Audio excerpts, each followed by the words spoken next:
This is SBS News in Easy English. I'm Peggy Giacomellos. Australians aged 18 years and over have until 8 p.m. tonight to enrol to vote or change their details for the upcoming federal election. You can check your details on the Australian Electoral Commission website at check.aec.gov.au.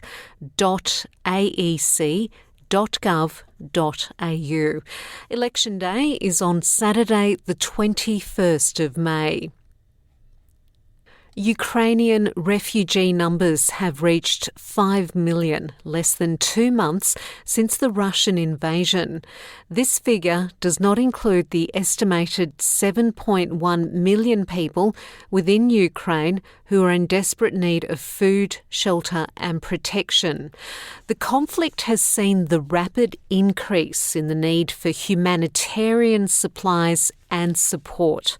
World Vision Australia's CEO, Daniel Wordsworth, says the numbers will increase further. The 5 million number is it's hard to get your mind around it. But I think in some ways for World Vision, the even more shocking number is the fact that half of the children of Ukraine are now displaced. World Vision is really taking its focus and making its focus inside Ukraine. That's why I've decided to return to the region, and I'm going back in the next week to help with the World Vision response, both on the border but inside Ukraine. We have to do something about these millions of people inside that country that are desperately looking for safety. At least 9 more Australians have died with COVID-19. New South Wales and Queensland each recorded 4 further deaths, while another person with the virus passed away in Victoria. Some 11,116 new COVID-19 cases have been detected in New South Wales, 7,918 in Victoria and 5,141 in Queensland. A 6-year-old boy has died in a fire at a home in Brisbane's inner north. Queensland Fire and Emergency Services say the blaze erupted at the back of the house in Clayfield in the early hours of this morning. A man, woman and 4-year-old girl managed to get out, but the boy was trapped in his bedroom at the back of the home. Acting Superintendent Mark Halverson says crews did all they could.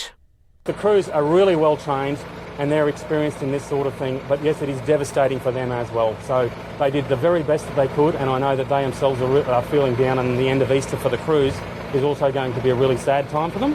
However, they did what they did in the very best, and from the perspective, they could not have possibly done any more. And it should be remembered that 3 people were saved, so that is the bonus out of it. However, any loss of life ever is a real tragedy. Luxury cruise ship Pacific Explorer has pulled into Sydney Harbour, making it the first liner to return to Australia since the federal government's ban due to the pandemic in March 2020. P&O Australia's $400 million luxury liner, which has capacity for almost 2,000 passengers, arrived in Sydney this morning and expects to begin operations later this month. Tourism and Transport Forum CEO Margie Osmond says COVID-safe measures are in place to help with the return of cruises. It does take time. They've got to be scheduled in. We've got to get them back here. It's a bit like aviation. You know, we needed an aviation attraction fund to get those international airlines back into Australia. But having said that, there is massive pent-up demand here in Australia. We're just about the biggest cruising nation in the world. In tennis, Stefanos Tsitsipas has beaten Alejandro Davidovich Fokina in Monte Carlo. The world number 5 became the first repeat champion at the Monte Carlo Masters since Rafael Nadal in 2018. And that's SBS News in Easy English.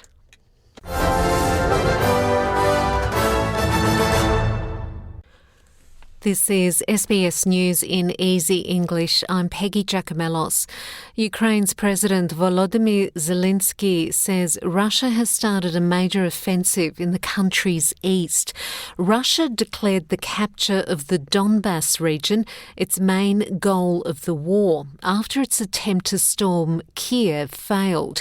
It's Ukraine's mostly Russian-speaking region in the east, where Moscow-supported separatists have been fighting Ukrainian forces for the past 8 years and have declared 2 independent republics that have been recognised by Russia.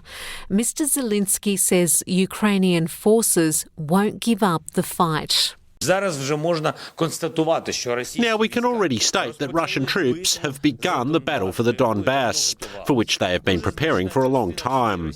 A significant part of the entire Russian army is now concentrated on this offensive. No matter how many Russian troops are driven there, we will fight. We will defend ourselves, and we will do it every day. We won't give up anything Ukrainian, and we don't need anything foreign. The United States has confirmed it will increase Ukrainian support as Russian forces launch their offensive to take control of the country's east.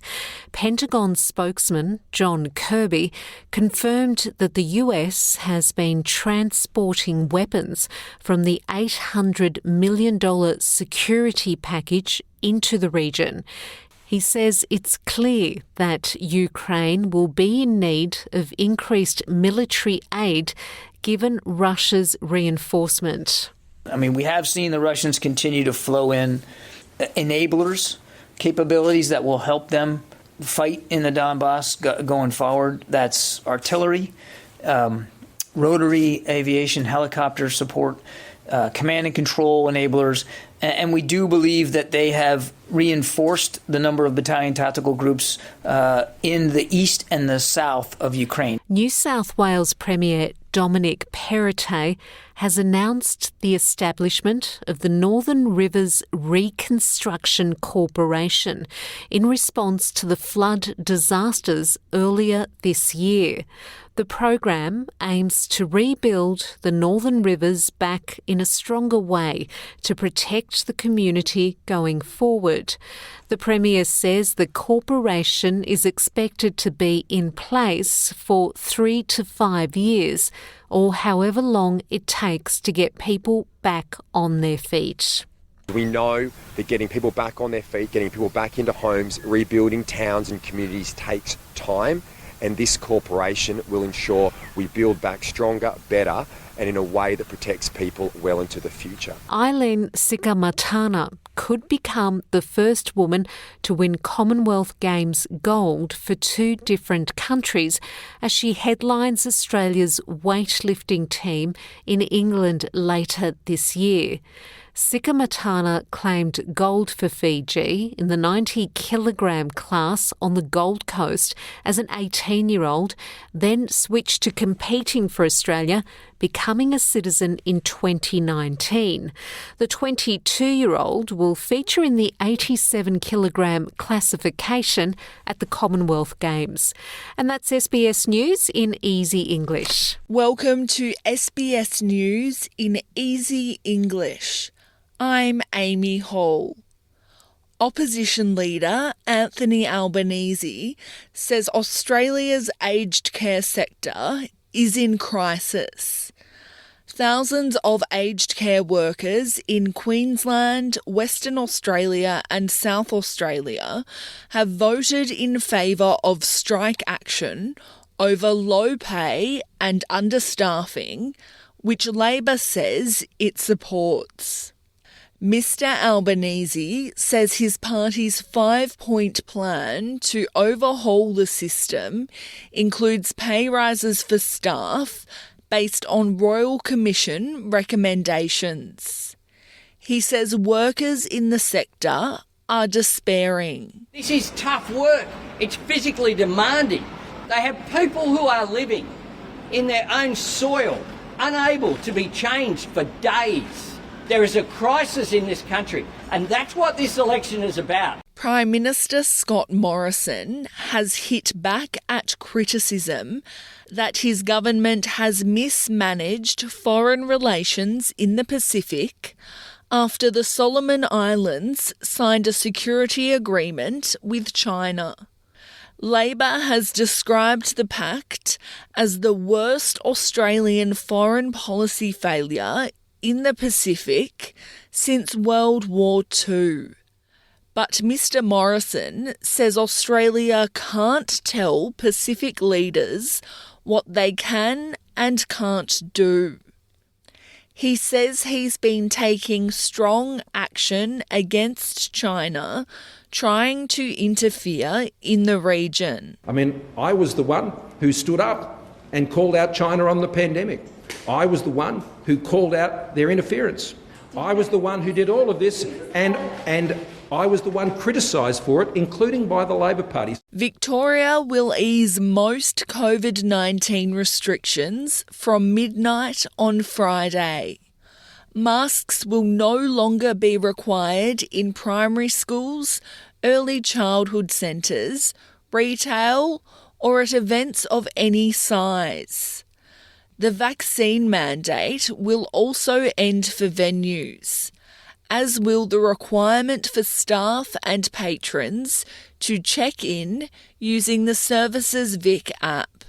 Health Minister Martin Foley says household contacts of people with the virus will no longer have to isolate for 7 days as long as they wear a mask indoors and avoid sensitive settings. They will also need to carry out 5 rapid antigen tests over the course of the 7 days that they previously would have been in isolation.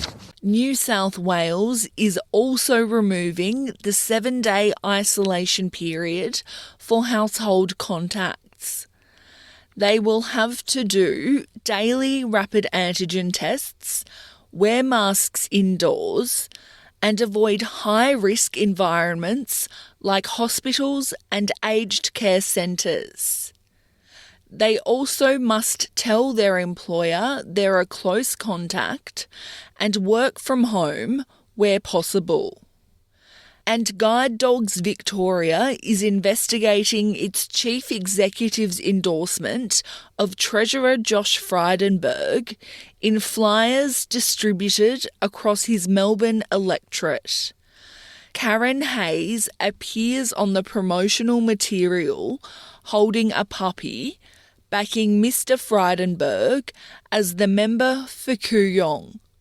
Guide Dogs Victoria says it's aware of the political material and understands concerns raised by members of the community and supporters about it.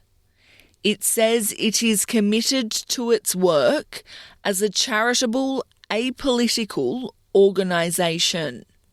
I'm Amy Hall. This is SBS News in Easy English. Welcome to SBS News in Easy English. I'm Deborah Groark. The Premier of Victoria has indicated the state could announce the end of all its COVID-19 restrictions soon, including its pandemic declaration. Victoria has already said that close contacts of positive cases no longer have to isolate for 7 days and that venues don't have to make people sign in or prove they're vaccinated anymore. Now, Daniel Andrews says that with the current pandemic declaration expiring on July the 12th, he hopes to be able to announce getting rid of even more rules if the health experts agree. I don't know what independent expert advice I'm going to get in the days leading up to the 12th of July. It's my hope that we don't need that, or we need something less than that, or we need some other arrangement. That'd be terrific. The legislation that gives the Premier power to declare a pandemic and the Health Minister responsibility for public health orders was the subject of daily protests on the steps of Parliament last year. Australia has boycotted Russia during a meeting of the Group of 20 nations. A group of finance ministers and central bank governors walked out of the room when Russia's representative sought to speak at the meeting of the world's biggest economies. Federal Finance Minister Simon Birmingham says many Australian officials were attending online and joined the boycott by turning off their computer cameras. Meanwhile, the Prime Minister, Scott Morrison, has been criticised for making comments about children with a disability during Australia's Leaders' Debate last night.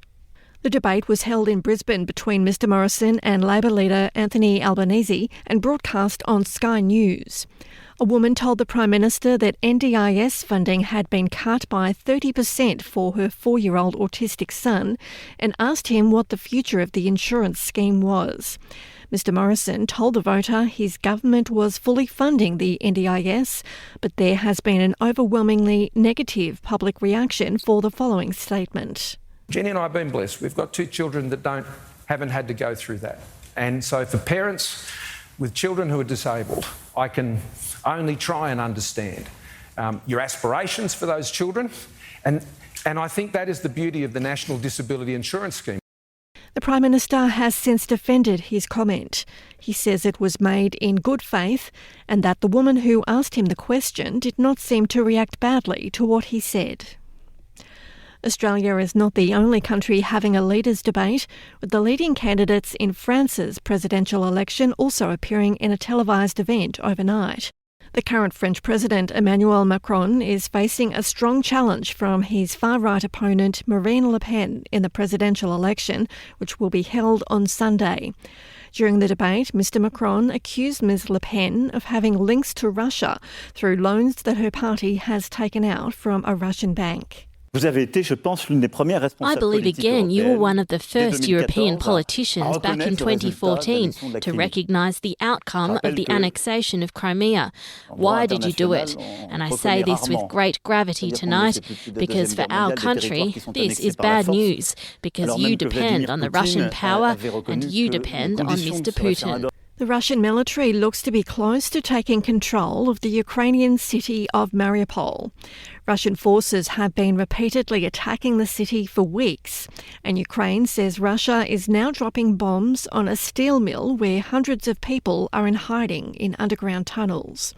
Ukraine says Russia has agreed to establish a way out for around 6,000 women and children, as well as the elderly, from Mariupol.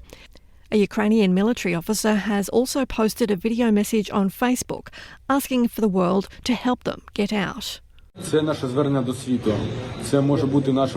is our appeal to the world. This could be the last appeal of our lives. We are probably facing our last days, if not hours. The enemy is outnumbering us 10 to 1. They have advantage in the air, in artillery, in their forces on land, in equipment and in tanks. I'm Deborah Groark. This is SBS News in Easy English.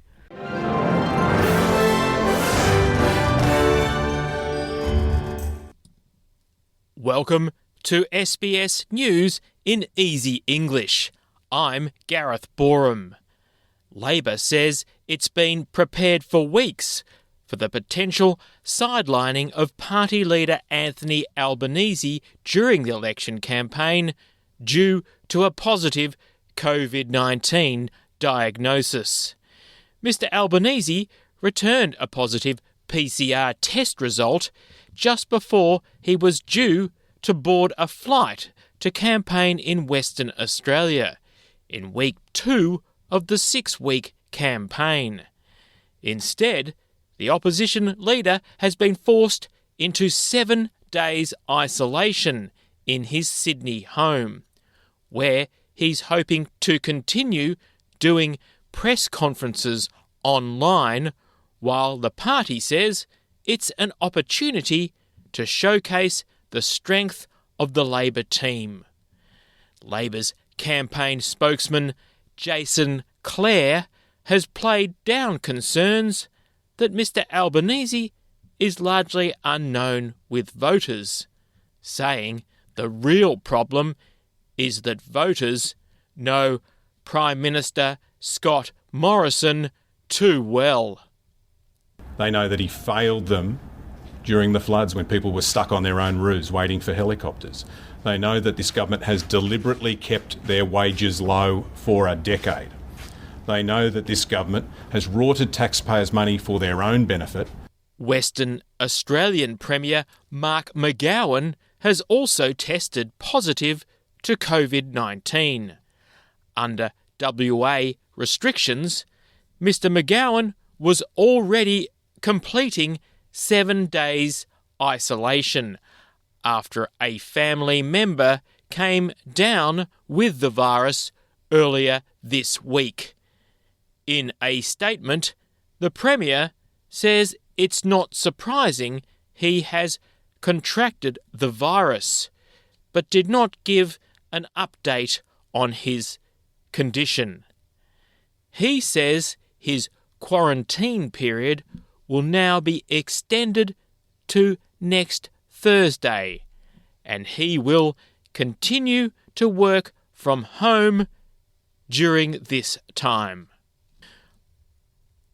Prime Minister Scott Morrison has again cast doubt on claims that China will establish a military base in the Solomon Islands under a new security deal between the two countries. The deal has sparked concern across the Pacific about China's growing assertiveness in the region. Security experts say it's likely China will move troops and military equipment into the Solomons within weeks, while some say the deal paves the way for a new naval base to be established some 2,000 kilometres off Australia's east coast. But Mr Morrison maintains there is no credible information to suggest that outcome. A review ordered by Queensland Premier Anastasia Palaszczuk has found government lobbying in the state to be widespread and lacking proper transparency and regulation. Review head Peter Coldrake's interim report says witnesses are concerned about unnamed ministers and senior public servants skirting accountability and an overreach of unqualified ministerial staffers. The state opposition has called for a formal commission of inquiry in response to the report's findings. Liberal National Party leader David Crisafulli says nothing else will restore confidence in the system. Make no mistake, this report paints a picture of a public service that has been compromised by the politicians in this state. The report shows systemic cultural issues. It shows a public service entrenched in fear, and nothing short of a royal commission will get to the bottom of that. To sport, and in AFL, Greater Western Sydney star Toby Green will tonight make his much-anticipated first appearance for the season. Green returns to the embattled Giants lineup after serving out a 6-match ban for making contact with an umpire during last year's finals series. The Giants face an in-form St Kilda, which has won its last 4 games in a row. By contrast, GWS has only had 1 victory from 5 matches, with tonight's game at Canberra's Manuka Oval a must-win for the Giants if they are to get their season back on track. I'm Gareth Borum, and this is SBS News in Easy English.